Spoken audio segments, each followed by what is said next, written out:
Good evening and welcome to this video. Now there's a new vehicle appearing on the channel and you'll know from the title what it is, so I might as well show you. There it is, it's a 2003 Volvo XC90.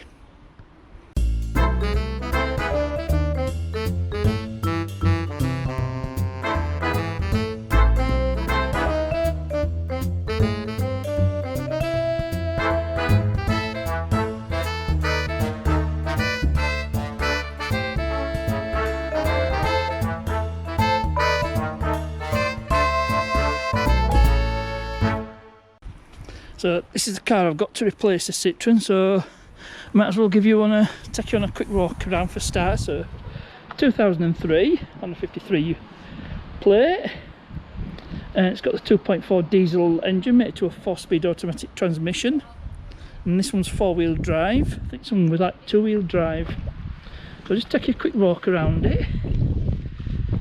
So a nice clean, pretty straight car. It's not perfect, but it's 18-year-old.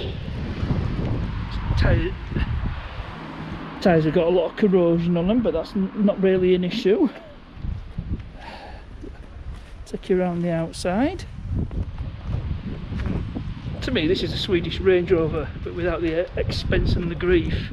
And there you go, D5, that's a 2.4 5-cylinder AWD. That means it's all-wheel drive. So driving all 4 wheels. It has a tow bar, which is perfect for towing the caravan. As you can see, all nice and straight for its age. So time to show you inside. So this has the leather upholstery. We have electric seats, electric heated seats. And I'll just show you the mileage. So I'll just put the key on. Now we have just over 132,000 on the clock. Just have a radio CD, and it has a dual zone climate control with aircon, which works, unlike the Citroen. So just show you some of it. Electric windows all round, and electric mirrors left and right. Door bin there.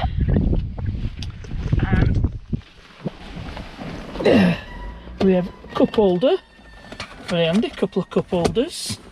This centre console, that's detachable. I'll show you that when we get in the back.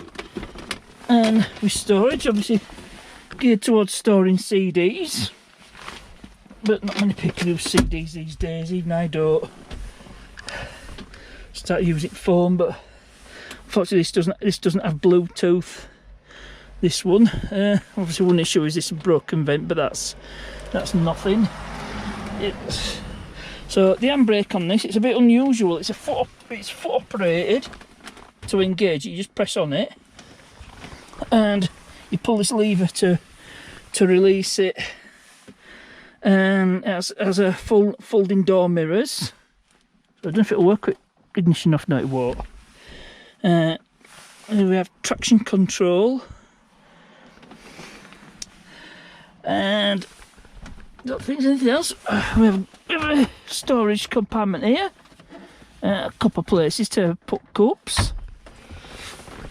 Nice leather upholstery. I mentioned that. Got lights there, interior lights, and got some map lights left and right.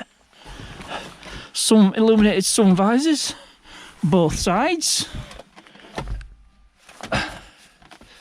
That was working. Probably, I think that might need ignition on. Oh no, it's working. Yep, that's definitely working. I thought it wasn't working for a moment. We have cruise control and steering wheel controls for the audio, and I can't show you that with the ignition off. Got wipers and indicator stalk, so I'll take you into the back seat.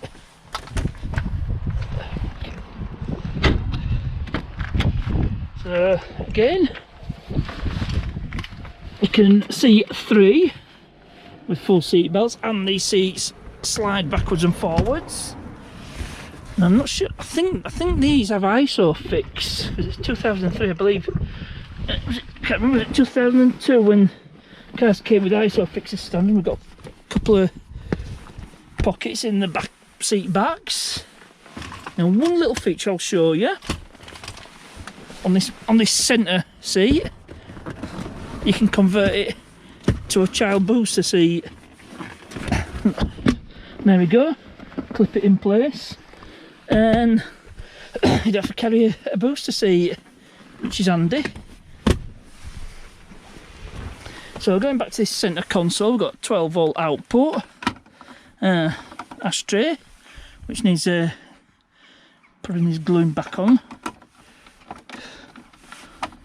Yeah, that'll probably have to be glued back on. Oh, well, but that's not really a problem for me. I'll get that sorted. And I'll just see if I can put you guys down. I lost my usual tripod, so I'm having to use a selfie stick. Let's have a look.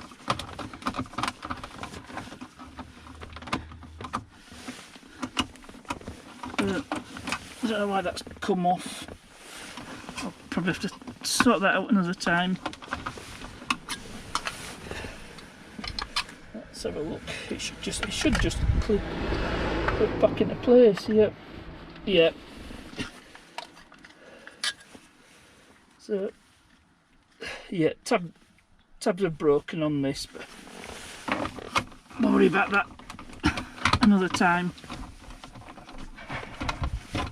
Oops.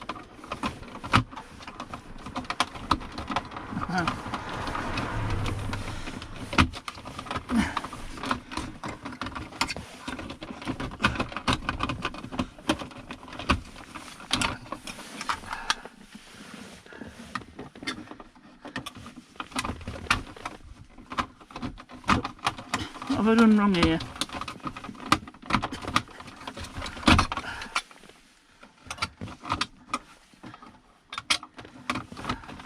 Yeah, that's it, got it in. Now this opens out. We have a couple of cup holders here in the back, and a little feature to have, and the pièce de résistance. You just pull that, and the old console comes out detachable, which is, and if you want a little bit of extra space, I don't think there's anything beneath there, but it's one of the features on this. And I'm going to put this back. I can't do it one-handed, so I'll just put this back in.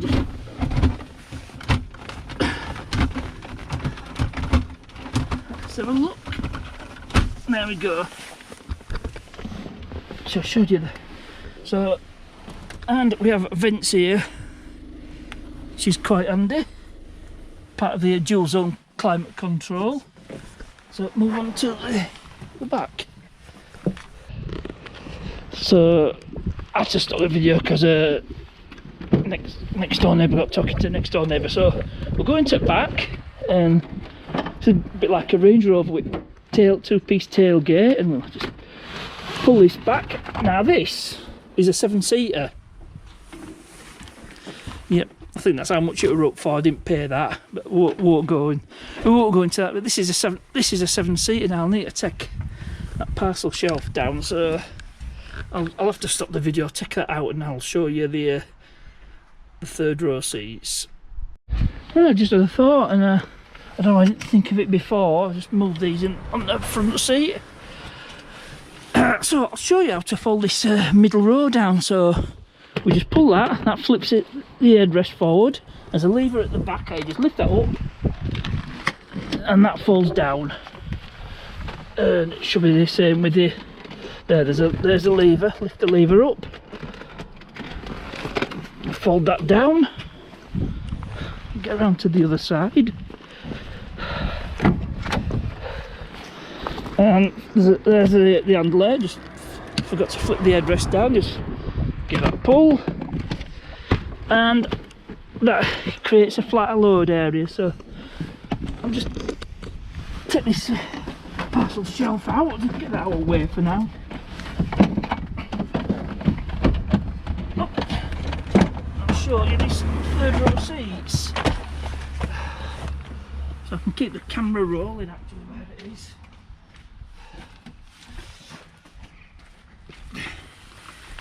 So we just lift that up, lift the seat back up, that locks into place, or no it doesn't, and you pull the seat base forward and you hear that engage. And I'll have to do the same to the other side. So seat back up, I don't know whether you can see this, and pull the seat base forward, and that locks the third row in seats, and we have a storage compartment here for the third row. Looking back here, we definitely have more space than we did in the Citroen, so that's quite handy to have. I'm not sure how to get to the back. This is supposed to lift up, but I'm not sure about that, but I won't worry about that. But I'll just show you how to put these seats back down. So you just pull on it. What you pull on that to release the seat base, push it back, you click it into place. Yeah, these headrests just fold down, and that gets you a nice flat load area. Now there's a slight problem with this particular headrest, I don't know why. It'll need looking at. So pull on the handle to release the seat base, push it all the way back, you let it click, and then this should pull down, and there we go. That's this is a slight problem, this headrest, so I'll probably need to look at that. And we've got cup holders there, so that's more storage space. And I don't think there's much else to show you. We have a 12-volt socket there. I think these panels may come out. We have a lashings, if you want to strap things down in the boot, you can do that. So that's basically the interior of the XC90. So I only got sidetracked trying to find out what the problem was, and it's this plastic thing. When it falls down, it's supposed to flip it, but yeah, something in the mechanism, I think, is probably broken. So, but if you manually do that, pull that down, there's something there that pulls this plastic sleeve down, it flips the headrest down. So I'll just put this headrest cover back on, and we can carry on with it. But yes, I think there's probably a bit of broken plastic in the seat here, there. I don't know if you can see it. Yep, it's broken, so that the bottom of this is not coming out, so it won't disengage the headrest. But it's a small thing. I think I can live with it. And now I know what the issue is. It's not going to be a problem, so I'll come back to you when I'm ready to move on. So with that little headrest saga out of the way, time to pop the bonnet, which is down here somewhere. That's it, just pull that. And I've just found the OBD port, which seems to have its cover missing. And under here, this is the amplifier for the for the sound system. And I've seen some videos where it's under the seat on this side on the left-hand drive cast, which is obviously the same for the right-hand drive. So anyway, moving on to the business end, and I'll just open this bonnet, and there we have it, the 2.4 litre 5-cylinder common rail diesel engine, D5. Now these engines are quite bulletproof, and they'll literally go on forever if they're looked after. So 132,000, it's barely running. So I didn't actually check any fluids, but yeah, that probably could do with a top up. So that's your power steering fluid, and I think that's screen wash. That's coolant. I won't top up with it. I did run about early, so it's a bit warm. And I've got the oil filter, that'll be easy to get to, so servicing will be easy. Underneath, that's the air filter, again, easy to service. The guys at Volvo, they think of everything. We have some engine bay fuse box. So what I'll do is I'll start this engine up and you can see what it's like. Oh, there's your brake mass, that's a brake mass, you can't see it for this support beam.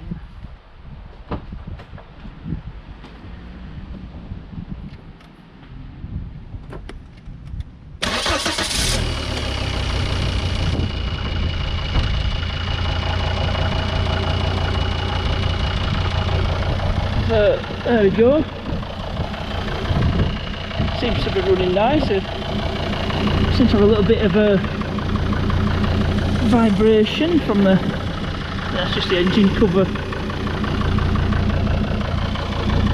Yeah, that's running quite well, and we have a starter motor there, so it looks quite easy to service. Shouldn't have any problems. Because that's one of the first things I'll be doing via service. But just close the bonnet, and I'll show you a bit of turn off. I don't want to copyright. So we do have a couple of messages on the display. Time for regular service, which I'm going to do. And this one, anti-skid service required. And I've done a bit of research, and it's also illuminated dark. That's how sometimes you get a fault on there as well if it's to do with traction control, but it is related to the traction control. But the anti-skid issue is usually one of two things. It's either the steering wheel sensor, which is located behind the airbag here and on the clock spring, it's integrated with that, or it's the yaw control, which is found down here by the radio amplifier. So you know, it's one of them two sensors, not too expensive to get second hand, so it shouldn't really be an issue. But then you can see the DSTC, that's your traction control, the light's illuminated, so I don't think it's really I don't think it's actually affecting the traction control, but it's causing an issue. So I would say it was the yaw sensor, but the only way to be certain would be to scan this car and get some fault codes. Yeah, it drives great. I can't fault it. Even the aircon works, which is a good do. We have ice cold air coming out of it. Let's see if we can. Unfortunately, I don't have my little temperature thing that I had on the. Now, a little issue I had is some of these don't illuminate in the dark. You can't see because it was still daylight, but this comes out and you can swap the bulbs out, so that's not too big of a problem to solve. I'm going to try and fix absolutely everything on this vehicle. If there's something not right, try to get it running right, except for that headrest on third row. I think I'll live with that. It's only broken bit of plastic. But yeah, aside from the anti-skid service, we're all good. So I did put a bit of additive in diesel to clean the fuel system out, and like I said, everything's working. Poked and prodded every button, which is something you should do if you're checking a car. Just press every button, make sure everything's working, and I'm glad to say it is. So I think I'll end the video here. So yep, that's it. Hope you enjoyed this one. It's my daily driver, and there's going to be a few jobs to do on it. So please remember to like, subscribe, share, ring that notification bell, select all, and you get notified when my videos come out. Questions and comments, you might put them as ever. Thanks for watching, and I'll see you.